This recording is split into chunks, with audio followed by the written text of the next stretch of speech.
Alhamdulillahirabbil alamin wassalatu wassalamu ala Rasulillah wa ala alihi washabihi ajma'in amma ba'du.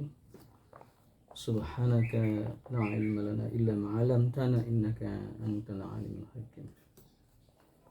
Sahabat sekalian yang insyaallah dimuliakan oleh Allah, mari kita ngalap berkah dengan membaca hadis di kitab Zuhud Imam Ahmad bin Hanbal, yang mana beliau memiliki karya yang luar biasa banyaknya, dan salah satu karya yang terbaik adalah tentang zuhud. Ini ada sebuah hadis yang Masya Allah, yang penting untuk kita sampaikan, di mana hadis ini mengingatkan kita untuk berhati-hati berbicara, di mana di zaman sekarang orang sudah tidak punya rasa malu lagi mengucapkan kata-kata yang kotor, bahkan dia mengeluarkan dirinya dari Islam. Bismillahirrahmanirrahim. An Bilal bin Harith al-Muzanni qala Rasulullah sallallahu alaihi wasallam, inna rajula la yatakallamu bil kalimati min ridwanillahi azza wa jalla ma yadhunnu annaha tablughu ma balaghat yaktubullahu azza wa jalla lahu biha ridwanahu ila yaumi yalqahu. Wa inna rajula la yatakallamu bil kalimati min sakhatillahi ma yadhunnu an tablugha ma balaghat yaktubullahu biha alaihi sakhatahu ila yaumil qiyamah.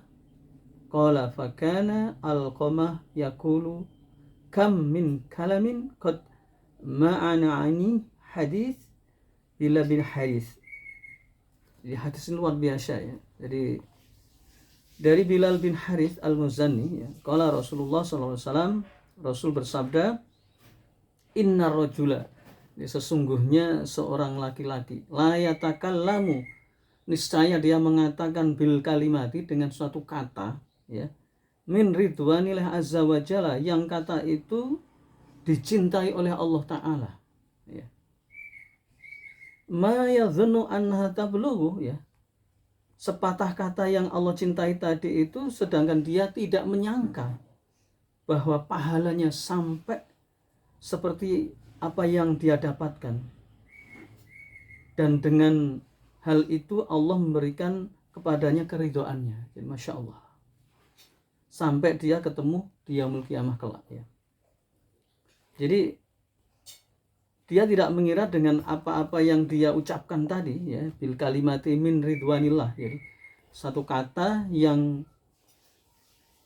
Allah ridho atas kata itu, ma yadhunnu, dan dia tidak menyangka ya, bahwa kata-kata itu annaha, kata-kata itu tablughu ma balaghat, itu sampai ya, sampai apa-apa yang telah sampai ya, yaktubullahu azza wa jalla, dan Allah menulisnya. Jadi menulis ini bisa menetapkan ya, biha ridwanahu ila yaumil yalqahu ya.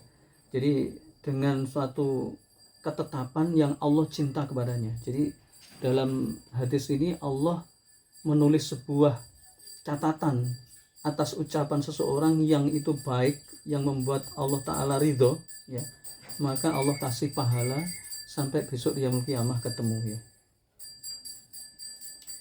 Nah yang kedua adalah wa inna rajula, dan sesungguhnya seorang laki-laki, ini kebalikannya ya, la yatakallamu bil kalimati, niscaya dia mengucapkan atau dia mengucapkan suatu kata yang min sakhatillah, dan yang Allah benci, jadi ucapan yang Allah benci. Ma yadhunnu aidza blugha ma balaghat yaktubullahu bi alaihi sakhatahu ila yaumil qiyamah. Maka dia tidak mengira bahwa ucapan itu ditulis oleh Allah besok di yaumul qiyamah dan menjadi sebuah kebencian Allah Ta'ala sampai hari kiamat. Masya Allah ya. Jadi ini ada ucapan yang sangat ringan yang Allah ridhoi, dan ada ucapan yang ringan yang Allah benci, dan itu oleh Allah nggak main-main ditulis dan ditetapkan besok di yaumul qiyamah. Yang baik Allah ridhoi dan kasih pahala yang banyak, dan sedangkan yang Allah benci itu Allah hinakan orang yang mengucapkannya itu, dan kemudian dia itu oleh Allah dicatat sebagai hamba-hamba yang sangat dibenci oleh Allah. Masya Allah, ini mengerikan sekali ya. Kemudian hadis ini dikasih tambahan oleh sahabat lain ya. Qala berkata, fakana Alqamah, maka dia berkata, fakana, ya, maka adalah Alqamah. Alqamah itu salah satu tabi'in ya, pembesar tabi'in yang terkenal dengan kesolehannya luar biasa. Yes. Jadi ahli hadis, zuhud, ahli ibadah, warok, pokoknya luar biasa lah.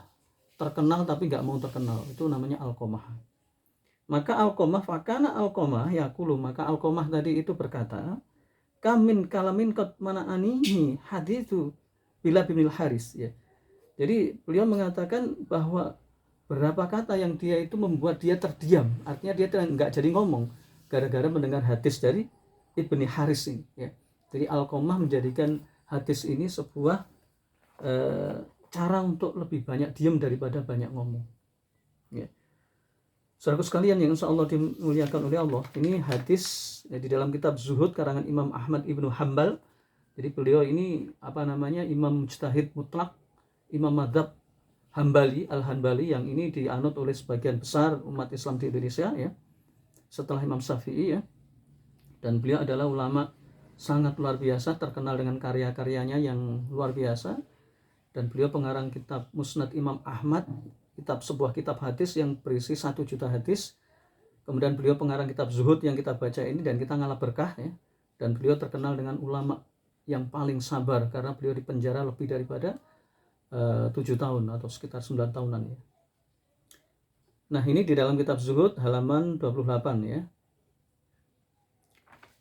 Pelajaran yang bisa kita ambil dari hadis ini, yang dimana sekarang ini orang begitu mudah berbicara dan tidak punya rasa malu. Dan orang kalau sudah tidak punya rasa malu berarti sudah tidak punya iman ya. Mereka mengatakan sesuatu yang dia andai kata itu ditimpakan langsung oleh Allah, dia akan menyesal seumur hidup bahkan sampai mati ya. Tapi masalahnya dia nggak punya iman sehingga ngomongnya itu seenaknya. Dan ini kita lihat di WA, di di YouTube ya, mereka ngomong seenaknya, seorang kiai, orang awam dan seterusnya. Mari kita kupas pertama ya. Hadis ini yang baik ya. Jadi ibarat kata yang pertama tadi adalah sebuah ucapan ya.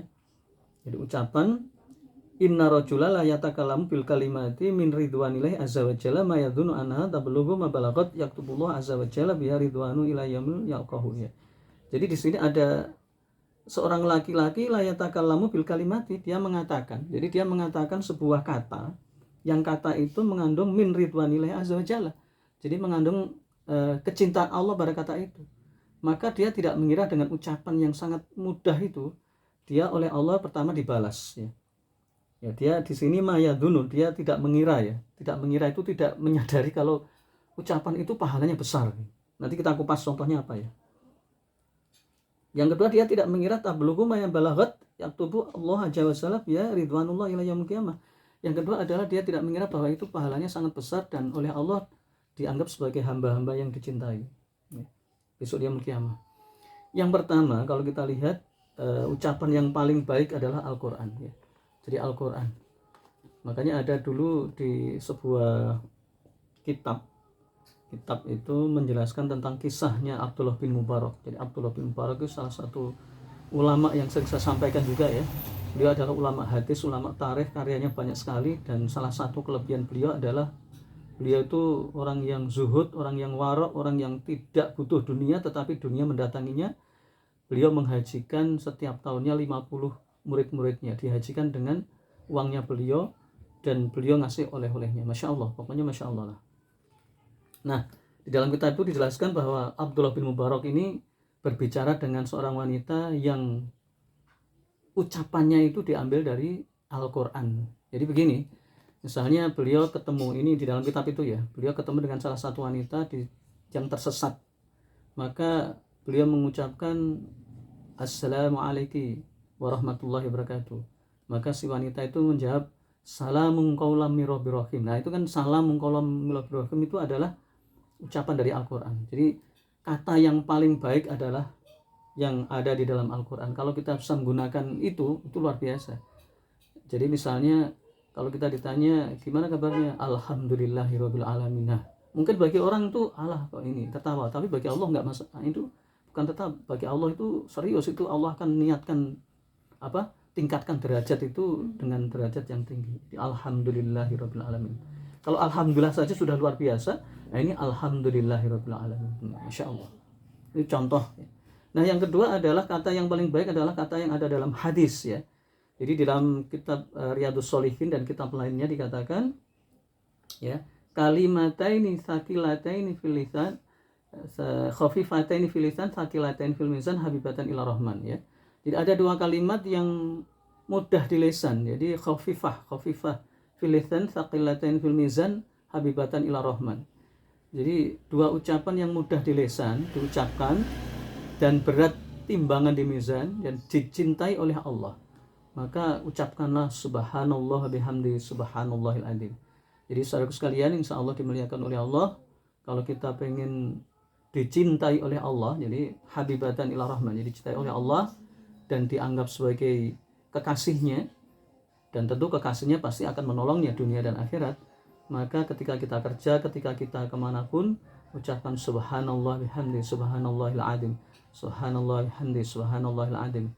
Jadi saya hitung ya, subhanallahil adzim, subhanallah ya bihamdi, subhanallah. Ini 5 detik. 5 detik pahalanya itu 5 ton bahasa manusianya gitu ya. Maka apa yang terjadi kemudian? Ini yang luar biasa saudara sekalian. Jadi ternyata ini yang menjadi kita harus terus pintar-pintar.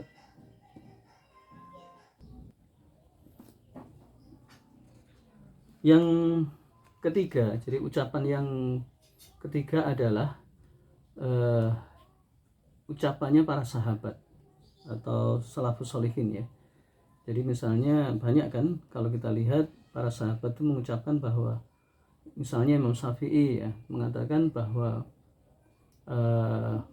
seandainya minum air putih itu menurunkan warokku, maka aku tidak akan muruahku, tentu aku tidak akan meminumnya. Artinya begini ya, minum air putih itu boleh, hukumnya boleh, tetapi bagi orang-orang tertentu yang menjaga waroknya itu dia tidak akan minum apabila meminum atau melakukan perkara yang mubah itu bisa menurunkan muruahnya.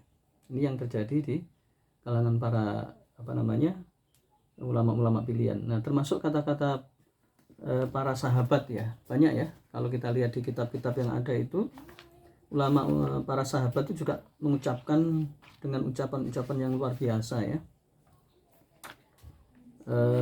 Di sini misalnya kita ambil ucapannya Abu Dzar ya. Jadi Abu Dzar Al-Ghifari itu salah satu sahabat yang mengucapkan, contohnya begini, Dzul dirhamaini asyaddu hisaban min dzi dirhami ya. Jadi Abu Dzar Al-Ghifari mengatakan pemilik uang 2 dirham lebih berat hisabnya daripada pemilik 1 dirham ya. Jadi itu artinya nasihat ya. Nasihat itu bagi orang yang memiliki 2 dirham itu besok hisabnya lama dibanding pemilik 1 dirham ya.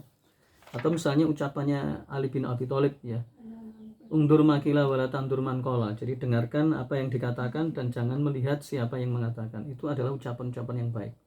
Jadi ucapan yang bisa mendatangkan ridho Allah itu adalah banyak sekali. Yang pertama tadi dari Al-Quran, yang kedua dari As-Sunnah atau hadis, yang ketiga dari para salafus sholihin, para sahabat, itu banyak sekali nasihat-nasihatnya. Yang keempat dari orang-orang yang bijak ya, kata-kata yang bijak. Yang kelima dari nasihat-nasihat alam ya. Jadi nasihat alam itu misalnya tentang kebaikan, sesuatu yang baik ya, maka itu adalah hal yang baik. Nah, yang kedua, jadi dari yang pertama tadi adalah ucapan yang sangat dibenci, yang dicintai oleh Allah, dan yang kedua adalah ucapan yang dibenci oleh Allah. Jadi inna rajula la yatakallamu bil kalimati min sakhatillahi ma yadhunnu an tablugha malagat yaktubullahu biha alaihi sakhatahu liyaumil qiyamah ya.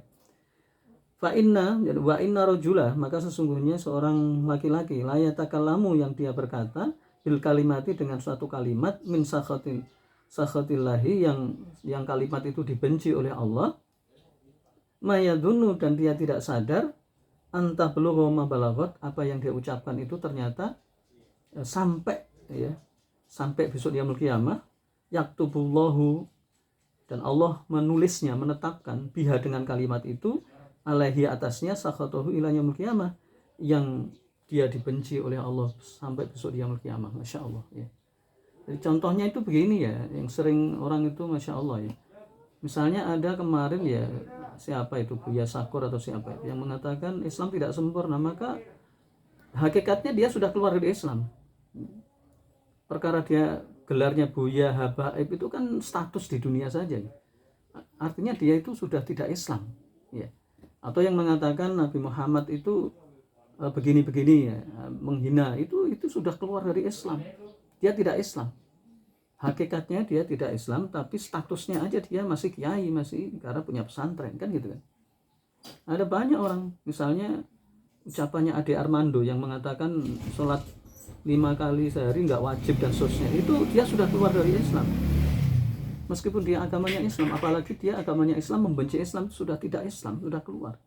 Atau misalnya ucapannya busuk ya, seorang wanita yang dengan PD-nya, kebodohannya, dia mengatakan menghina Islam, syariat Islam, jilbab ya. Konde dikatakan lebih baik daripada jilbab, itu dia sudah tidak Islam, sudah murtad. Masalahnya sekarang orang banyak murtad tapi dilindungi oleh negara kan gitu masalahnya ya. Terus gimana terusan ya. Jadi ibarat kata apa namanya, banyak sekali orang sekarang tuh murtad mengucapkan suatu kata yang dia tidak sadar bahwa ucapan itu akan dilemparkan dia ke neraka sampai paling dalam gara-gara ucapan tadi. Ucapannya cuma begitu, Islam tidak sempurna, aku benci syariat Islam, aku benci khilafah, aku benci negara Islam, aku benci ini. Nah itu oleh Allah besok yaumul qiyamah itu akan dilempar dia ke neraka paling dalam. Hati-hati. Jadi salah satu atau tanda-tanda orang murtad itu adalah orang yang meremehkan syariat Islam, melecehkan Al-Quran, melecehkan Rasulullah dilecehkan, Rasulullah dihina, Rasulullah ditertawakan, atau mengadakan maulid tapi dengan joget-joget, kan banyak itu sekarang tuh ya. Sekarang ini banyak orang yang melakukan pelecehan terhadap Islam, baik ucapan maupun kata-kata ya. Sedih sih saya ya, gimana ya, kalau kita lihat di YouTube itu banyak orang terang-terangan menghina Islam, mentertawakan kiai dan seterusnya, atau meremehkan syariat Islam. Maka orang-orang seperti ini adalah orang-orang yang dilaknat oleh Allah ya. Meskipun ucapannya itu sepele, aku nggak suka poligami, coba gitu aja, aku nggak suka. Coba bayangkan, apa nggak ngeri? Atau misalnya aduh hujan terus, ini contoh ya, hujan kan yang mendatangkan Allah. Coba aduh hujan terus, hujan lagi. Nah, Masya Allah, ucapan itu sepele tapi bagi Allah nggak sepele. Sebagaimana kita mengatakan subhanallahil adzim, subhanallahil adzim. Mungkin orang mengatakan sepele kan diucap gampang, tapi bagi Allah nggak sepele. Subhanallahil adzim, subhanallah bihamdi, itu kan maknanya luar biasa. Ya. Subhanallahil adzim, maha suci Allah yang agung. Subhanallah bihamdi, dan aku maha suci, aku mau selalu memujinya. Ya, coba bayangkan. Seperti kita nikah ya, itu kan kelihatannya sepele, padahal nggak sepele. Qabil tuh nikah, misalnya, aku terima nikahnya ini ya, bimaharin madkur, dengan mahar yang disebutkan, kan ucapan itu. Atau misalnya kita syahadat asyhadu alla ilaha illallah, kan ucapan itu. Jadi la ilaha illallah Muhammadur Rasulullah ya, itu ucapan. Justru ucapan itu syaratnya masuk surga. Coba bayangkan, apa nggak ngeri? Ada orang yang menghina Islam dengan terang-terangan, ya Allah. Jadi hadis ini Masya Allah mengingatkan kita untuk hati-hati bicara ya. Jadi kalau kita marah ya, itu ditahan aja supaya Allah kasih pahala yang luar biasa. Dulu Ibnu Sirin itu sering saya kisahkan juga ya, ulama besar yang zuhud, yang ahli hadis, pokoknya terkenal banget di zaman tabi'in ya. Jadi kalau nggak salah beliau itu salah satu anaknya dari budak sahabat. Jadi salah keluarganya Ummu Salamah kalau nggak salah, itu punya budak, kemudian melahirkan budaknya melahirkan Ibnu Sirin, ulama besar luar biasa. Salah satu karya yang beliau tidak bisa ditandingi oleh ulama lain adalah beliau penafsir mimpi yang benar ya. Murid dari Abu Hurairah. Nah, beliau itu suatu saat guyon ya, mengatakan kepada muridnya, "Hai bangkrut." Hanya gara-gara itu Allah membangkrutkan dia. Bagi Allah itu nggak pernah main-main. Ini yang menjadikan kita harus istighfar terus. Mungkin kita salah, mungkin kita merasa sombong, merasa angkuh dan takabur, maka kita harus istighfar terus ya. Karena banyak ucapan ini yang kadang kita tidak sadar itu justru dimurkai oleh Allah. Makanya setiap malam kita menangis istighfar, mudah-mudahan Allah ampuni dosa-dosa kita ya, yang sudah terlalu banyak ini. Kemudian juga ucapan-ucapan yang meremehkan ya. Jadi ucapan Fir'aun, misalnya kamu kalau tidak saya tolong kamu nggak akan beruntung, itu kan ucapan Fir'aun. Kamu kalau saya tidak bantu itu kamu tidak ada apa-apanya, itu ucapan Fir'aun itu. Masya Allah, ngeri sekali ya, saya kalau lihat Masya Allah. Jadi ucapan-ucapan yang mengerikan sekali ya. Kamu ini coba deh ya, minta tolong terus menerus. Nah coba deh, orang minta tolong itu sebenarnya kan Allah ngasih pahala ke kita ya, tapi kita nggak mau dikasih pahala, terus gimana terus ya. Jadi saudara sekalian, ini adalah pelajaran yang sangat berharga dari hadis dari Rasulullah Muhammad SAW, hadis dari Bilal bin Haris ya, dari Bilal bin Haris ya. Jadi ini luar biasa dan kita ngalah berkah. Pertama ngalah berkah ke Bilal bin Haris kita niatkan karena Allah, mudah-mudahan Allah kasih pahala kepada sahabat Bilal bin Haris. Yang kedua ngalah berkah ke Imam Ahmad bin Hambal dari kitab Zuhud ini. Maka kita berharap mudah-mudahan kita semua Al-Fakir dan yang menonton video ini oleh Allah dikumpulkan besok di yaumul qiyamah ke dalam siratal mustaqim, siratal ladzina an'amta alaihim. Jadi siratal mustaqim itu jalan syariat Islam, jalan agama Islam. Siratal ladzina an'amta alaihim, yes, jalan yang engkau berikan nikmat atas orang-orang itu. Siapa itu? Manhajur Rasul, an-nabiyyin, was-solihin, was-syuhada'i, was-solihin, wa hasuna ulaika rafiqa. Jadi manhajnya atau jalannya para nabi, para syuhada, orang-orang solih, dan orang-orang yang Allah cintai. Dari kajian inilah kita berharap mudah-mudahan Allah berikan kemuliaan pada kita semua dan kebaikan yang terus-menerus sampai kita ketemu dengan Allah. Mudah-mudahan ada hikmah dan manfaatnya. Aku qouli hadza astaghfirullahaladzim, innahu huwal ghafurur rahim.